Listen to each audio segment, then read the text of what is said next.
Good afternoon, good morning, good late afternoon to some of you. My name is John Carroll. I'm the CEO and founder of the Service Council, and welcome to today's inService podcast series discussion here.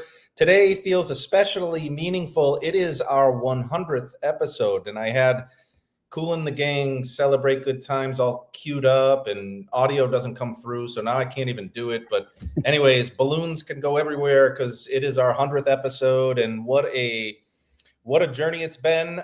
So many interesting and amazing discussions, and I'm just so incredibly humbled and grateful for our audience's commitment to learning through this platform. And the commitment to contributing to the platform. We've had so many contributors over the years. I can't thank all of them enough over that time frame, how meaningful it's been to us personally, but for the broader community. It has truly been Services Humanity in action. So thank you for doing good for the community.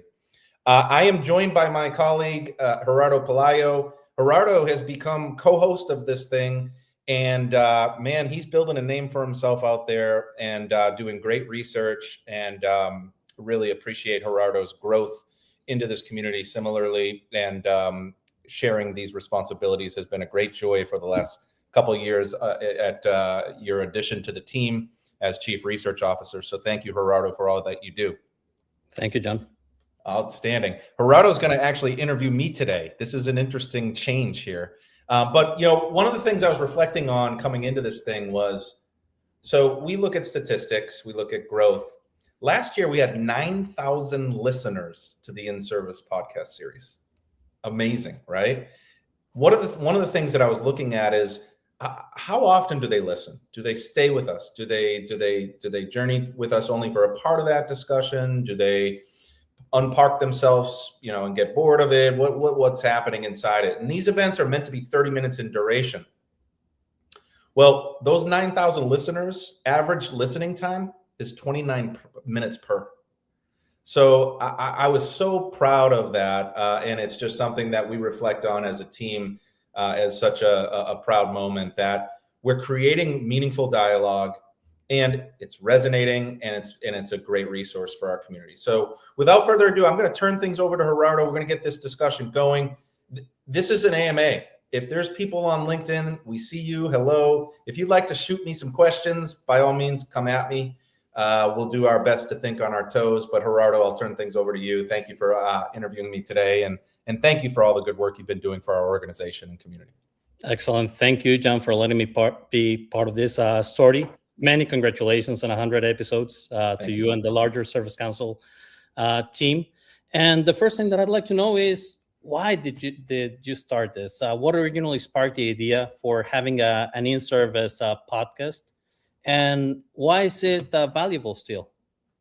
Yeah, thanks, Gerardo. So, when we launched this thing originally, the idea was pretty simple, right? How can we create a platform for service leaders, because they needed a voice and they needed a platform to learn, right? And so at the time, most of the content we were seeing out in the marketplace, a lot of commercially oriented, technology oriented discussion. And we wanted to create a broader platform. How could we broaden the discussion?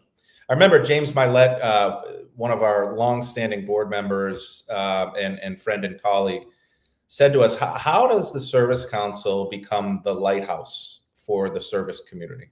Right? When you're in those stormy seas and you're looking through the fog, how do you look for the lighthouse in order to direct you and steer you? And that really has stuck with me over the years. So we just felt like the industry needed a space. The naming convention of this thing is, the whole concept here is trends in service, right? Little I, big S, capital on the important word here, right? And so it was necessary then, because service, was entering a period of reinvention when we started this thing. And it's still very relevant now because, if you look at today, that reinvention hasn't stopped, right? And it's not only hasn't stopped, it's accelerated in many regards. And so, the podcast has become a living archive of how service has evolved in real time. And it's been something that a lot of our community has reflected on as a quick sync, validation, invalidation of what your line of thinking is, and from that point of view, it's been very rewarding. So.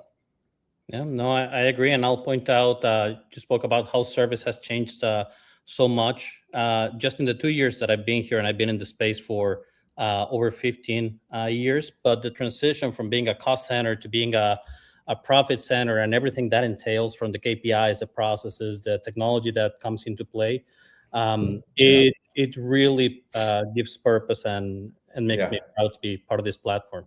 I want to go back to those origins, and so the first guest that we had in the inService podcast, the first service leader, was a man by the name of Bob Feiner, your co-author. The Impact of the New Normal in Field Service was the title of that, and this was all the way back on June 30th, 2020. So massive disruption at the time for the service industry. I do want to get your perspective around that, and hold on, because so apologies for that. This rarely happens, but are you also getting this, John? I am. I think we have a. Hello. Hey, Bob Feiner is in the door. It is the same Bob Feiner. Welcome, Bob. Wait, is that Mr. Feely collecting his rent check? What's going on? Hey, Bob. Welcome to the discussion. Thanks for joining. This is a surprise. Good to be here. Outstanding. I love it. It is a surprise. We wanted to go down memory lane and to give it some authenticity. Bob agreed to join us for the duration of the podcast. So I will actually like to address the question to both of you, and welcome, Bob. I will ask you to introduce yourself when you provide your answer, just for the couple of people that might not know you in this space. But to both of you, what is it that you remember about the era of service back in 2020? How has the industry changed? How has it evolved since that first episode? John? Yeah, I'll take the first swing at that one. How about that, Bob? So, first of all, what a uncanny thing that Bob Feiner was the first guest on the podcast, and then roll the movie forward and hit his retirement after an amazing career at Dell Technologies and running global service, and now he and I are co-authors of the book Service is Humanity. So, geez, I didn't even know that you were the first guest on that. Well, shame on me. So good on you. Honestly, I didn't either. But it makes sense, right? It makes a lot of sense. So, look, 2020, like back at that time frame, it was a period that was just it was amazing disruption, right? The COVID pandemic really threw us all for a loop in terms of safety protocols, in terms of supply chain disruptions, digital acceleration, work from home. It was a period where, there was just a crazy amount of disruption. There was also one of the things that I look back at is how resilient service leaders were during that period, right? Service was really one of the things that made the world run, right? And so, what an amazing thing that service leaders, were resilient throughout that entire process. Since then we've seen, massive acceleration of remote diagnostics. We've seen a lot of growth in other aspects of it, but what hasn't changed, the front line remains the heartbeat of the enterprise. The customer expectations continue to rise.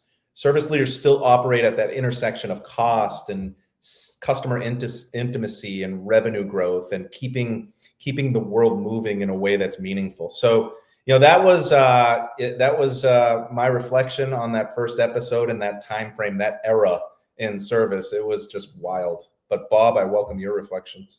Yeah, no, look, first of all, thanks for the introduction. As John mentioned, I was at Dell Technologies for 26 years, ran our field services and as well as tech support in my last role. I think that time it was an era of transformation. Obviously, we had to go through a lot of challenges around lockdowns and what that meant logistically, and how to get agents out to customers safely and securely. But it also resulted in transformational technologies that I think continue today, including things like an Uber-like experience for field service agents where you can actually see who the agent is coming to your place of business or home. You can rate them, you can track them, et cetera. And I think that's becoming more and more prevalent. And it was something that we had launched right around that time frame. And I think it also drove a faster implementation of digital services that could help customers solve their problems on their own without having to have the involvement of a field service agent. But once you did have to have tech support, a field service agent involved, they had more information to be able to solve the problem. So I think it was a pretty unique period that obviously has continued to transform the industry. Yeah. Thank you for that, Bob. And so you've been a guest before. You've been a contributor to Service Council quite often. I'd like to give you the opportunity to be on the other side of the table. Why, now that John has agreed to be the guest, so to speak, today, is there a question that you'd like to throw his way? Yeah, I got two questions. First one is, where are the Red Sox going to finish up this year? Oh, man. And then the second one is, what are you most proud about from the inService podcast series? Oh, great. Two great questions. I'll quickly answer the Red Sox. I think they're going to beat expectations. I don't think they're going to win the division. I still think the Blue Jays and Yankees are going to battle it out. We'll see who wins it out. I have a feeling the Yankees are going to have a hell of a year. So I think the Yankees are going to win the division. We'll sneak in by way of the wild card, I think. But I think if you're a betting man, I would take the over in terms of wins. I think it's going to be a pretty good season. I think the line is set at like 87 wins or something like that. I see him winning something like 92. That's my guess. So we'll come back to this and see how accurate I was. Yeah, we'll come back in October. Red Sox fan. What am I most proud of? I am most proud of, that this has become a trusted space, right? Leaders come on, not to promote, but to reflect honestly. They bring their experiences. They've canned up their experience into a resource for others. And, that really is at the heart of Services Humanity. And I just love it. There's been a lot of huge names on this podcast. And then there's been a lot of like smaller named people, smaller named brands. And I love, some of the extracted viewpoints and strategies that we've found from small, mid, and large organizations all the same. So that was, one of the other proud things of it is that it really doesn't matter. Strip the brand. It's all about the human experience and what have you acquired over that period of time. My most important, I'll tell you, there was one episode. I simply reflect on it as a moment that led to so many other things. And, everybody knows and loves Linda Tucci. She's, one of the spokespeople for service. She's been a friend and colleague for almost 3 decades, for crying out loud. I'm old. But Linda has been a source for me validating and invalidating some of my own thinking over the years. The data, it's telling me this. Bullshit, John. Real life is this, right? And Linda has always kept it real and brought it. But she came on an episode with her colleague, Bob Downey, her colleague and friend, Bob Downey. And they, just so, amazing strength, shared their journey, their own personal health journey in terms of their battle with cancer and the patient experience. And it actually was a catalyst to me figuring out Services Humanity, to make it more than just an award at the symposium, but to actually turn it into a book, which is where Bob and I now collaborate on. So the concept of Services Humanity coming a philosophy and a framework for organizations. So I would say that episode was one of the most pivotal in our company's history, quite honestly. And I have to tell you, it was really hard to hold back the tears through that entire episode. So Linda has always been a big, one of my biggest, I'm her biggest fan. So, yeah. So John, I will say it gives me chills to hear you say this for 2 reasons. One, it comes across like truly authentic. Like you've always been a great communicator. The other thing is, I was looking outside, and guess who's joining us? You're killing me. This is you guys. I had no idea you guys were coming. This is And outstanding. For our listening audience, you may or may not believe this, but one of the things that we always do is we plan for the topics that we want to cover within the podcast. One of the things that we also always do is make sure that it's not scripted. I had no idea what John's answers were going to be, and he had no idea that we were going to have guests, additional guests to this celebration. So, Linda, I'm so happy that to see this full circle. Welcome. Thank you. Thank you for being here. I was telling Bob, you're usually sitting at the other end of the table. We're picking your brain, like asking you for help all the time, and you always deliver. This is an opportunity for you to be on the other side of it. Why don't I give you the microphone and let you ask John some questions? Fabulous. Yeah, and I will go back to that moment. I remember Bob and I were discussing about the value that we had in consuming our healthcare experience. We wanted to share it, and you didn't hesitate when I approached you. So thank you for that, because I think it took courage on both of our sides.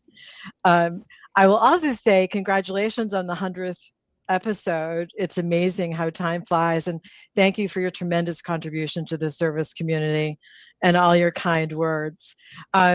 You may have touched on this a little bit because I was listening from the backstage, but I really would like to know where most in these decades has your perspective on service evolved, and what has truly been reinforced over these years?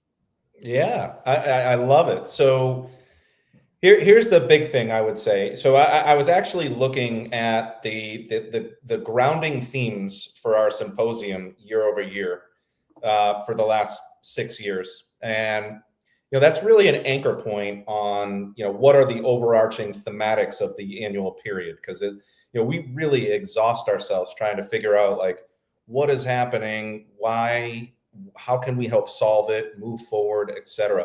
And it actually told an interesting story. So in 2019, it was Service is Humanity. So celebrating the importance of service being a function of human connection. 2020, digital journeys. Timely, right? Pandemic, holy shit, right? Then 2021 was Service Reinvented, right? So emerging from the pandemic, how do we reinvent? How do we take things forward? 2022, how do we take things forward, right? So Service Reinvented, then we move to Service Forward. 2023, Service Journeys. So how do we not only move things forward, but how do we consider all the different customer journeys, right? In terms of channel dependency, the evolution from being too dependent on remote in the height of the pandemic to field dependency to how do we eliminate service altogether, right? All those different journeys. 2024, human connected digital journeys. So how do we connect the digital journey, the human side together in one path, right? 2025, harnessing humanity and technology for next level service. So how do we harness both and, right? Not one or the other. They're not adversarial, they're together. And 2026, shameless plug, the symposium theme is the service first enterprise, building growth through symbiosis. So this whole concept that people and technology will grow together moving forward symbiotically. And it's not just technology, it's service and engineering, service and supply chain, service and human capital, service and, right?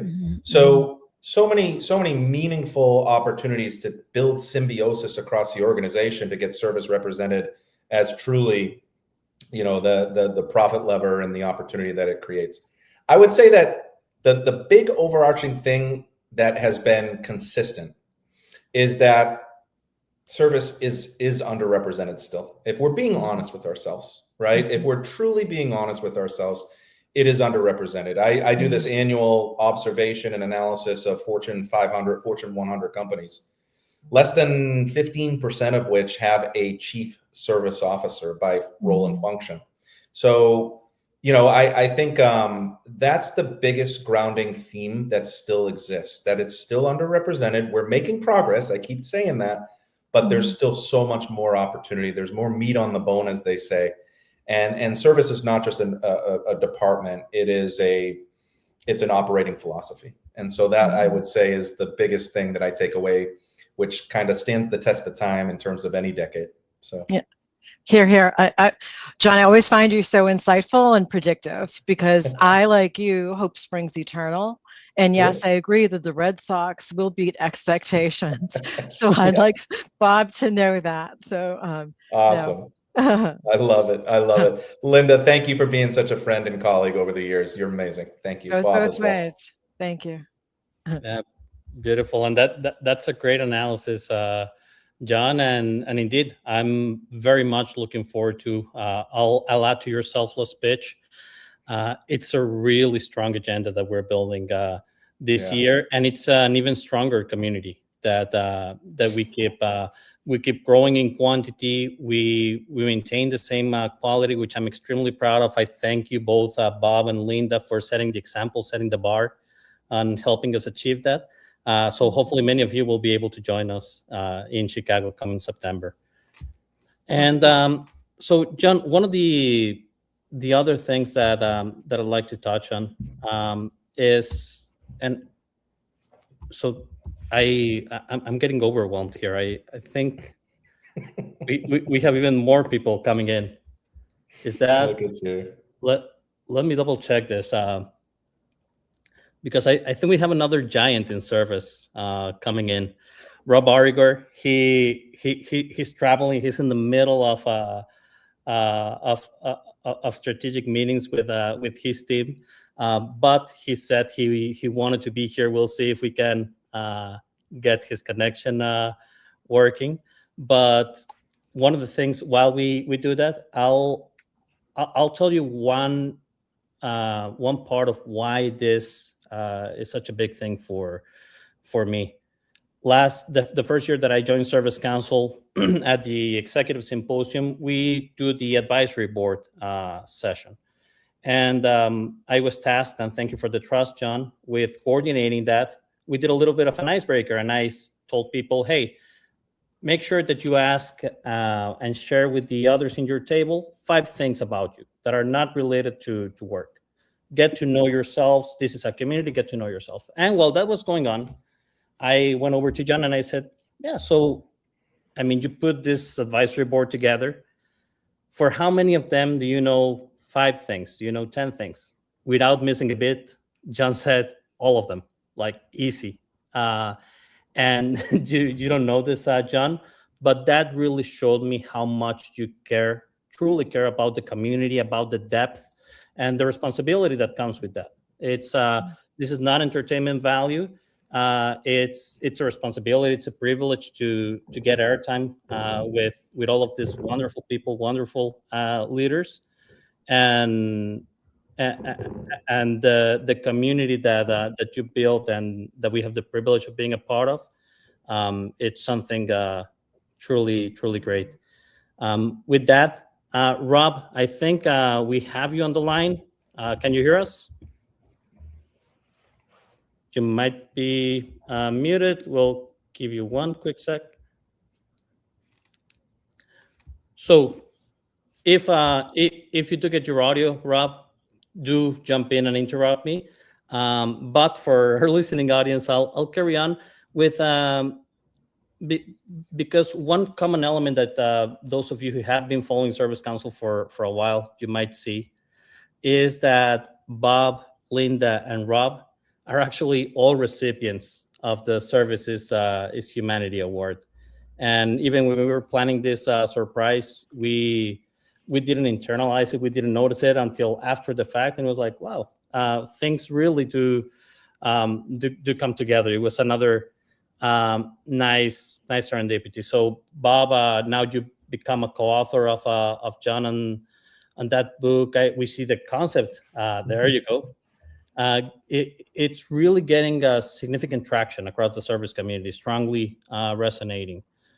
So the question is, what does Service is Humanity mean to each of you? Bob, I'll start with you, then I'll go to Linda and wrap up with John.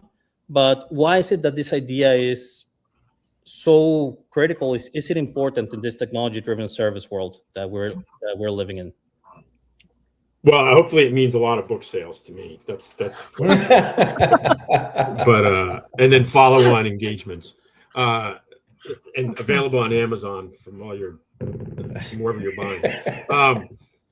But look, I think what the elements of the book are, and what it talks about, is essentially that even with all of the great technology that's coming out, at the end of the day, service is a person-to-person interaction.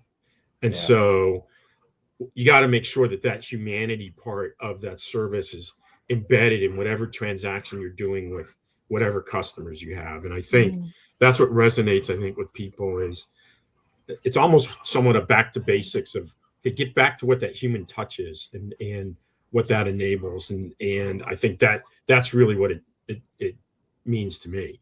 Yeah. Want to follow that, Linda? I've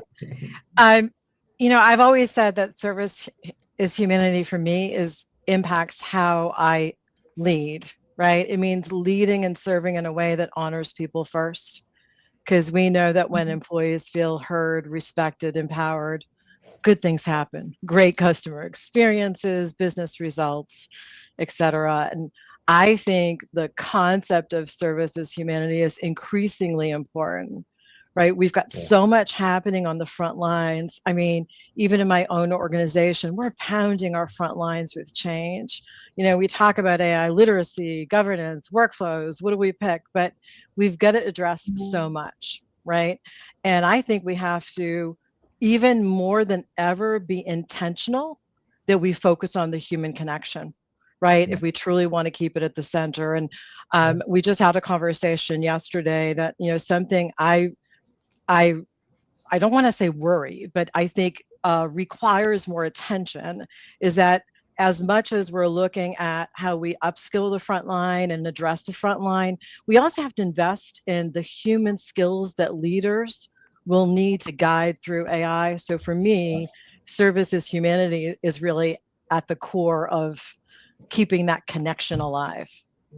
I love it. I love it. I can't take all these surprises. My goodness. I'm an old man now, Gerardo. The heart, I'm not sure the heart can take it here. But no, amazing. Sorry, Rob, you had some technical challenges. You've been an awesome contributor, partner, friend, colleague.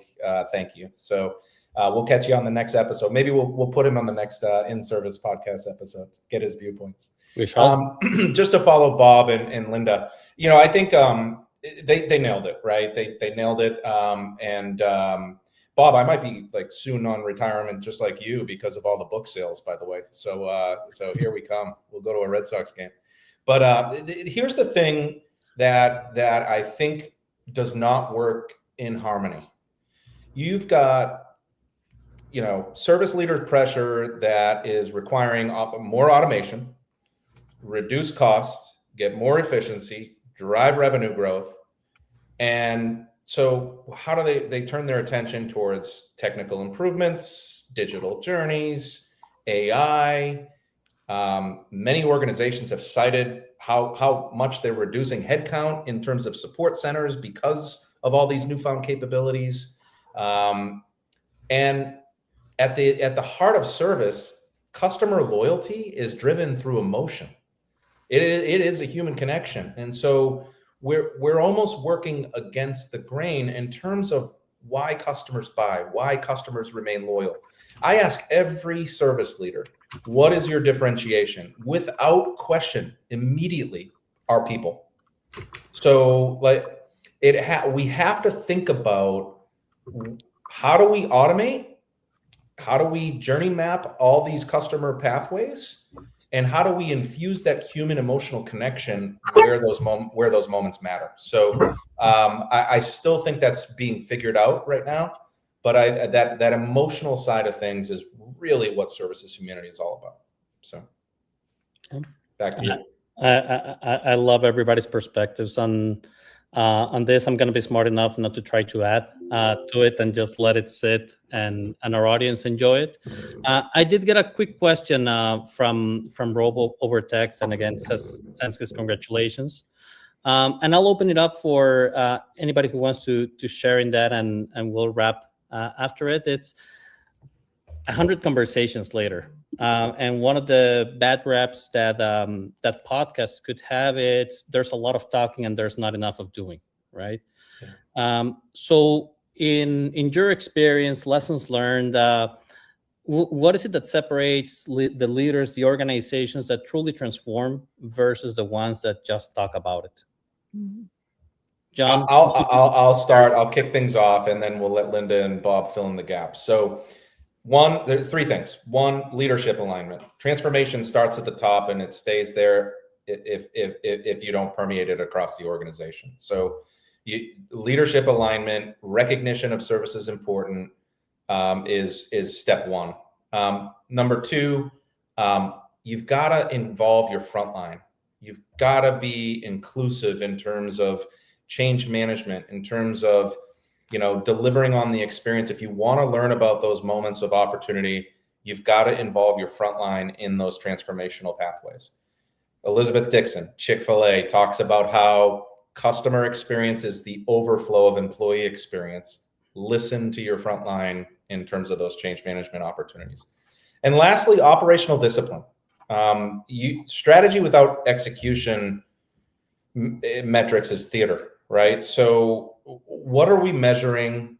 What is causal to achievement or erosion of our success? What defines success? Are we measuring success correctly, right? And that's kind of a preamble potentially to one of our keynotes at the symposium. But how are we keeping score? And what is contributing to the achievement of that score or the lack of achievement of that score? And so those are the three things that I would point to, and I'll let Linda and Bob fill in some of the gaps here. I think that was a mic drop moment, actually, John. I would reiterate, it's interesting at last year's symposium with Elizabeth Dixon, colleagues and I, we walked away with an exclamation point during that keynote, which is really to focus on automating the transactional so that you can elevate the relational. So for us, it's really important that we as leaders model the way. Clarity is key. We're reframing our 3-year strategy and are jump starting right now a communication across the organization to make sure that the front line not only understands and has clarity, but understands that their voice needs to be heard, right? Because so that they're part of it. We're talking about not only in being very clear on the results we need to achieve, the rigor by which the road will achieve it, but also resilience, right? Because I made a comment regarding the degree of change. Are we building resilience and also the environment that we're creating? Those are just the top of mind points I would add. Love it. Great stuff. I mean, I don't really have anything to add. You guys hit all the key points. Look, I think, again, back to the point of services humanity. At the end of the day, service is a human-to-human interaction, regardless of what technology is used to enable that. And I think keeping people at the forefront, no matter where they are in the organization, is key and critical to enable that culture of that human-to-human interaction and having people be treated the way they'd want to be treated or you'd want to be treated. I think is the essence of what that's about, and I think we see that in some of the successful things we talk about at the symposiums and what's in the book, and those things really show the human touch that go beyond what the technology may have been to get somebody to a service interaction that's meaningful and emotional and gives people positive views of whatever brand they're engaging with. Absolutely. Bob and Linda, you guys both nailed it. And Linda, you kind of made me want to revisit something I talked about when I introduced our theme for this year for the symposium, and that is that comment: automate the transactional and elevate the relational. You got to really be careful, right? Because every customer touch point is a conversion moment, right? So are we automating the wrong things? You got to be very careful. So that's one thing. And then the second thing that there's this bodybuilder that I've been following because he's just an amazing guy. His name is Chris Bumsteads. He's like the 6-time classic division winner. He's amazing. And you know, the bodybuilders, they have their major events that they go to and compete in, the Mr. Olympia, and then they go to all these other events, the Arnold Schwarzenegger Classic, and they have all these other regional events that take place. Well, Chris had a podcast that I caught on to yesterday or the day before over the weekend. And he said, you want to know why I won? And I always told my competition this, because I only went to the one that I wanted to win. I was focused on one goal, one thing. And I feel like sometimes we dissipate the focus and attention towards that singular focus or those 3 things we can conquer, and we try to conquer too much. And so how do you know, the master of none, whatever that quote is, right? I think that is really true. I think that we need to stay centrally focused on the core objective, and not spread ourselves too thin in trying to conquer the world. I think that's another thing. So anyways, back to you, Gerardo. At the risk of distracting us from this great nuggets, I do want to share 1 minute some observations, some things that you inspired. And yesterday I was writing a post in response to another of our advisory board members, Karen Hamill, thinking of when is it that organizations decide to just stick with what they're good at and not be willing to upskill, to truly innovate, and just go for these incremental improvements, right? It happens at the individual level. She was talking about AI literacy and how important it is. Well, if we elevate that to the organization, how often, how many times organizations miss on that resilience, miss on that innovation because they fear or do not have the vision to truly start doing things that are different than what they've historically been good at. And that's not just technology, that's processes, that's the metrics, that's the that's the data that you look at. It's where you're spending your time. And I'll wrap up with this. With complexity going up, with technology advancing at humongous steps, I think that agency and accountability actually need to go up, not down. And that's why I think that continuing to get everybody's perspectives, to pick the brain of experts who are willing to share and to continue learning and see the importance of continuing to learn is vital for service to get that seat at the table. So I'll once again, Bob, Linda, Rob as well, thank you so much for doing this, for joining us. On behalf of the team, Lauren, Jacqueline, Dave, many congratulations, John, to you and everybody who's been a part of Service Council. We wanted to do something special for you and are very glad that the community responded. And to the community, thank you so much for listening. I know we went a little bit over. Hopefully this added value once again. And we look forward to continue seeing you in the next episodes and 100 more.